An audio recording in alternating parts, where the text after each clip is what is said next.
இன்றைக்கி வந்து ஒரு சப்ஸ்கிரைபர் ஒரு டவுட் கேட்டிருந்தாருங்க. அதாவது விப்ரோ ஸ்டாக்ஸ் வந்து இப்போ நம்ம சொல்லிட்டு இருக்கோம்ல, விப்ரோ ஏறலை அப்படின்னு சொல்லிட்டு இருக்கோம். ஆனால் ஒரு சப்ஸ்கிரைபர் என்ன போட்டிருந்தாருன்னா, சார் விப்ரோ ஸ்டாக் வாங்கினா பல லட்சங்கள் வந்திருக்குன்னு சொல்லி கமெண்ட்லாம் போடுறாங்க, வீடியோலாம் போட்டிருக்காங்களே, அதெல்லாம் உண்மையா அப்படி சொல்லி கேட்டிருந்தாரு.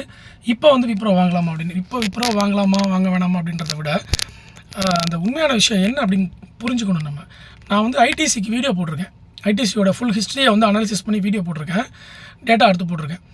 எத்தனை வருஷத்துக்கு முன்னாடினா 10 வருஷத்துக்கு முன்னாடி, ஒரு 10 இல்லை 2017, அப்போனா எத்தனை வருஷம், 9 வருஷத்துக்கு முன்னாடி 2017 நம்ம யூடியூப் ஸ்டார்ட் பண்ணோம்ல அப்போது. ஸோ அந்த வீடியோ வந்து ஏகப்பட்ட பேர் வந்து அந்த வீடியோவை அவங்க சேனலில் வந்து பப்ளிஷ் பண்ணி போட்டிருக்குறாங்க.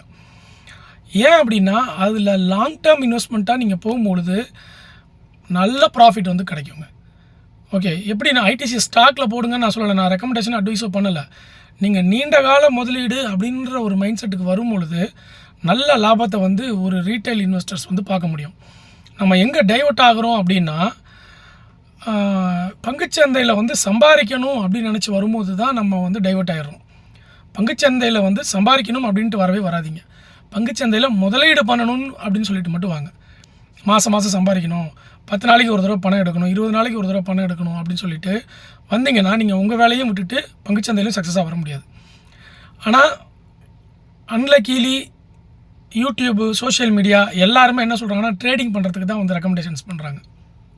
ஓகே, அந்த ட்ரேடிங் பண்ணுறதுக்கு ஏன் ரெக்கமெண்டேஷன் பண்ணுறாங்கன்னா, யாரோ ஒருத்தர் வந்து வின் பண்ணியிருப்பாங்க.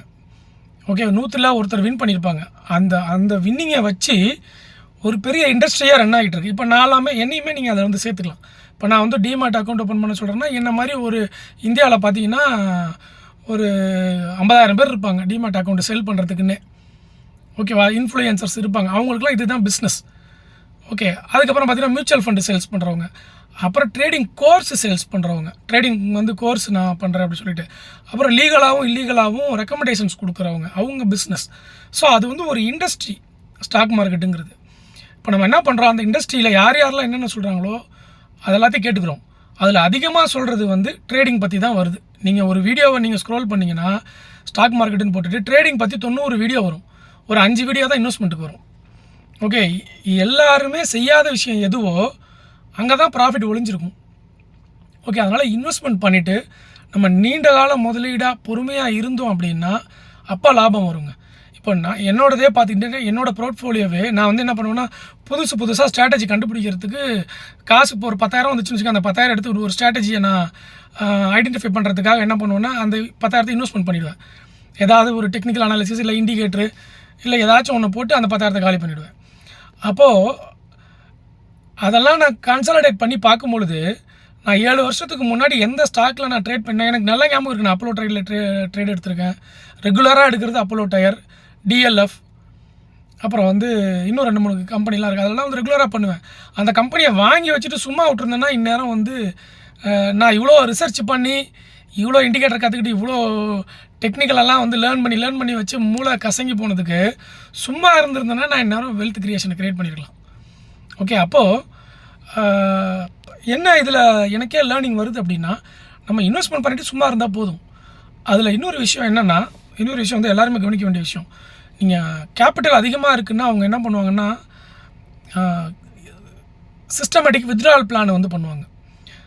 ஆனால் கேபிட்டல் கம்மியாக இருக்குது அப்படின்னா என்ன பண்ணுவாங்க அப்படின்னு பார்த்தீங்கன்னா, சிஸ்டமேட்டிக் இன்வெஸ்ட்மெண்ட் பிளானை வந்து பண்ணுவாங்க. இப்போ மாதம் 1000 ரூபா தான் கட்ட முடியும், இல்லை மாதம் 2000 ரூபா தான் கட்ட முடியும். ஓகே, இல்லை மாதம் 500 ரூபா தான் கட்ட முடியும். இவங்கெல்லாம் வந்து சிஸ்டமேட்டிக்காக ஏதோ ஒரு ஃபண்டை எடுத்துகிட்டு நீங்கள் பாட்டுக்கு இன்வெஸ்ட்மெண்ட் பண்ணிட்டு வரலாம். ஒரு பிரச்சனையும் இல்லை அதில். என்ன நீங்கள் பாட்டுக்கு இன்வெஸ்ட்மெண்ட் பண்ணிடுங்க, மறந்துடுங்க, உங்கள் வேலையை பாருங்கள். நீங்கள் ஒரு கிளர்க்காக இருக்கலாம், இல்லை ஒரு ஐடி இன்ஜினியராக இருக்கலாம், சாஃப்ட்வேர் இன்ஜினியராக இருக்கலாம், இல்லை ஒரு டீச்சராக இருக்கலாம், இல்லை ஆட்டோ டிரைவராக இருக்கலாம், யாராக வேணா இருக்கலாம். ஒரு 1000 ரூபா இன்வெஸ்ட்மெண்ட் பண்ணிக்கலாம், விட்டுருங்க. 10-15 வருஷத்துக்கு அப்புறம் திரும்பி பார்க்குற மாதிரி நீங்கள் போடணும். நீங்கள் இன்ஸ்டண்ட்டாகவே ஒரு 6 மாதத்தில் இல்லை வந்து 8 மாதத்தில் லாபம் வரணும் அப்படின்னு நினச்சிங்கன்னா நம்ம வந்து வெல்த் கிரியேஷன் பண்ண முடியாது. வெல்த் கிரியேஷனுக்கு முதல் இம்பார்ட்டண்ட்டே என்ன தெரியுமா? கேபிட்டல். இப்போ என்கிட்ட கேட்டிங்கன்னா, நான் வந்து லாஸ்ட் மந்த்து ஒரு 10,000 ரூபா ப்ராஃபிட் பண்ணேன். ஒரே நாளில் ஒரு 10,000 ரூபா ப்ராஃபிட் பண்ணேன். எப்படி பண்ணேன்னா, 1,00,000 ரூபா இன்வெஸ்ட்மெண்ட் பண்ணியிருந்தேன். ஒரு 12 நாள் வெயிட் பண்ணேன். 1,10,000 வந்துச்சு, 10,000 ரூபா ப்ராஃபிட் எடுத்துட்டேன். ஆனால் அந்த ஒரு மாதத்தில் அது ஒரு ட்ரேடு தான் வந்து அந்த ஸ்விங் ட்ரேடில் அது ஒன்று தான் ப்ராஃபிட் வந்துச்சு. மீதி எல்லாம் வந்து அப்படியே ஹோல்டிங்கில் இருக்குது. இப்போ நான் பார்த்தீங்கன்னா ஒரு மாதத்துக்கு என்னால் எவ்வளோ எடுக்க முடியுது, என்னோடய பொட்டன்ஷியல் என்ன 10% எடுக்க முடியுது. ஓகேவா? ஆனால் அந்த 10,000 வச்சு என்னால் வாடகை கூட கொடுக்க முடியாது. ஏன்னா என் கேபிட்டல் சின்னது, 1,00,000 ரூபான்ற கேபிட்டல் சின்னது. இப்போ இதே வந்து நான் 10 கோடி போட்டிருக்கேன்னு வச்சுக்கோங்களேன், எனக்கு அதில் 10% வந்தால் 1 கோடி. 1 கோடிக்கு வந்து சென்னையில் நான் ஈஸியாக பெரிய பங்களாலேயே நான் வாடகைக்கு இருந்தால் கூட 2,00,000 ரூபாய்க்கு மேலே வாடகை வராது. ஸோ கேபிட்டல் பெருசாக இருந்தால் தான் உங்கள் ப்ராஃபிட்டும் வந்து பெருசாக இருக்கும். அப்போ கேபிட்டலில் பெருசு பண்ணுற வரைக்கும் நம்ம வந்து சைலண்ட்டாக வந்து க்ரோ ஆகிட்டு இருக்கணுங்க.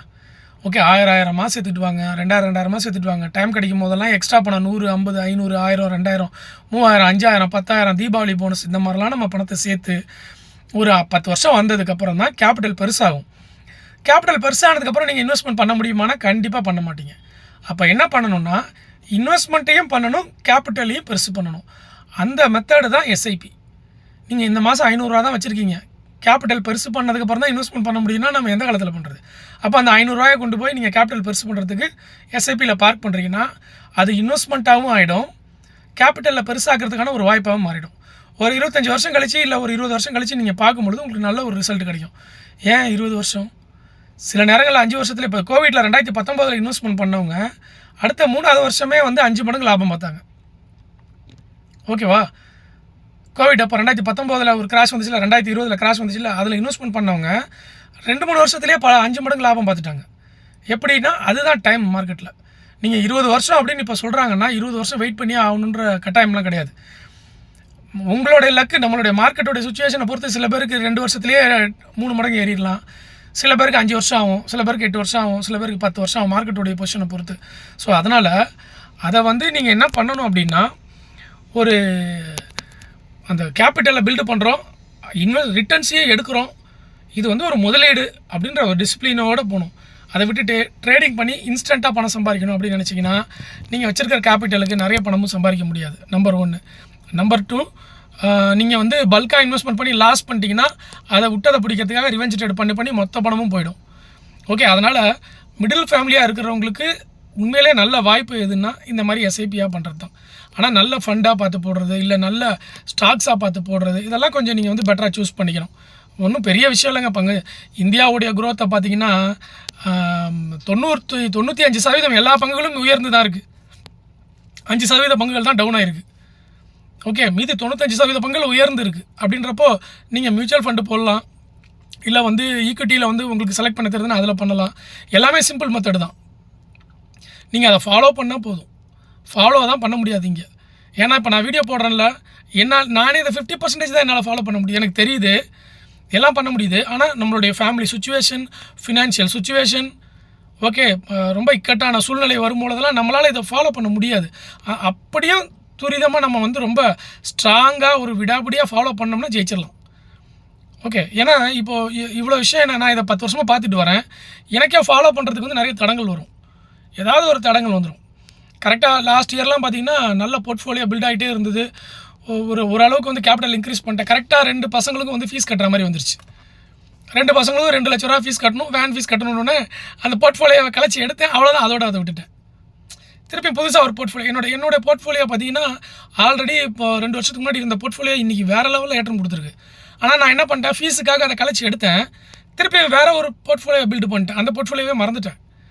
ஸோ இந்த மாதிரி நம்ம சுச்சுவேஷன் காரணமாக நம்ம நிறைய மிஸ்டேக் பண்ணிக்கிட்டே வருவோம். அதெல்லாம் வந்து விடாமல் நீங்கள் நோட்டில் எழுதி வச்சுக்கிட்டு, ஓகே, உங்கள் கோலை எழுதி வச்சுக்கிட்டு டெய்லி பார்க்கும்பொழுது அது வந்து கண்டிப்பாக சக்ஸஸாக வரும். ஸோ அதனால் 500 ரூபா 1000 ரூபாலாம் பார்க்காம சின்ன ஃபண்டாக இருந்தாலும் எஸ்ஐபியை போட்டு இன்வெஸ்ட்மெண்ட்டும் பண்ணுறீங்க, கேபிட்டலையும் க்ரோத் பண்ணிக்கிட்டு வரீங்க. இதுதான் ஃபார்முலா. ஓகேங்களா? இதை வந்து நீங்கள் எல்லோரும் ஃபாலோ பண்ணிங்கன்னா ஓரளவுக்கு வந்து நம்ம வந்து இந்த எக்கனாமிக் சுச்சுவேஷனில் வந்து தப்பிச்சு வந்துடலாம். ஓகே, உங்களுக்கு இந்த வீடியோவில் வந்து இருக்கக்கூடிய சொன்ன தகவல்கள் புரிஞ்சிருக்கு, யூஸ்ஃபுல்லாக இருக்குது அப்படின்னா கமெண்ட்டை பதிவு பண்ணுங்கள். இல்லை நீங்கள் ஏதாவது மெத்தட் ஃபாலோ பண்ணுறீங்கன்னா அதையும் வந்து கீழே கமெண்ட்டில் பதிவு பண்ணுங்கள். நன்றி, வணக்கம்.